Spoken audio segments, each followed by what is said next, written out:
रुपये साडी नाट्यचेटीचे नाव आहे. मी शेतकरी बोलतोय. मंडळी, काय झालं का जेवण तुमचं? झालं म्हणता? ठीक आहे, बरं आहे बाबा तुमचं.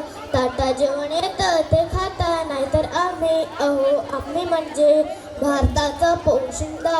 पोशिंदा म्हणजे आम्ही शेतकरी वर्ग. पण आजकाल आमचं काही धड नाही.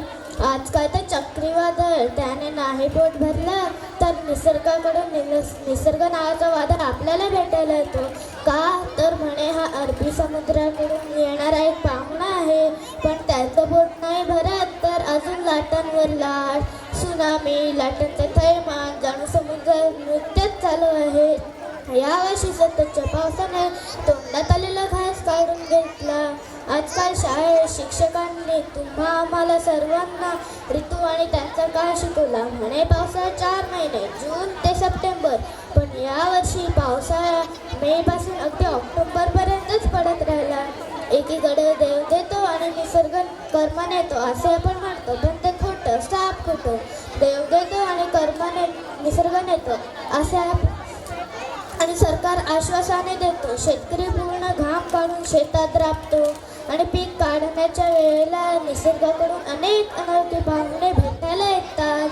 काही वेळा दुष्काळ तर काही वेळा अतिवृष्टीमुळे आमच्या कष्टांना फटका मिळतो. आणि या महागाईमुळे या शेतकऱ्याला त्याच्या मालाला योग्य भाव नाही. त्यात अनेक शेतकरी शेवटचा पर्याय म्हणजे आत्महत्या करतात. तरी पण मी शेतकरी आशावादी असतो. नव्या जोमाने पेरणी करतो, पीक पिकवतो, सरकारी मदतीची अपेक्षा ठेवतो. शेवटी आमची इच्छा फक्त एकच, आम्हाला योग्य तो सन्मान मिळावा. आम्ही शेतकरी आत्मनिर्भर व्हावे, कारण जोवर मी आहे तो देशाची भूक भागणार आहे. कणसात आज कोठे 4-5 दाणे, स्वप्न मातीत गेले गेले काय पावसाने.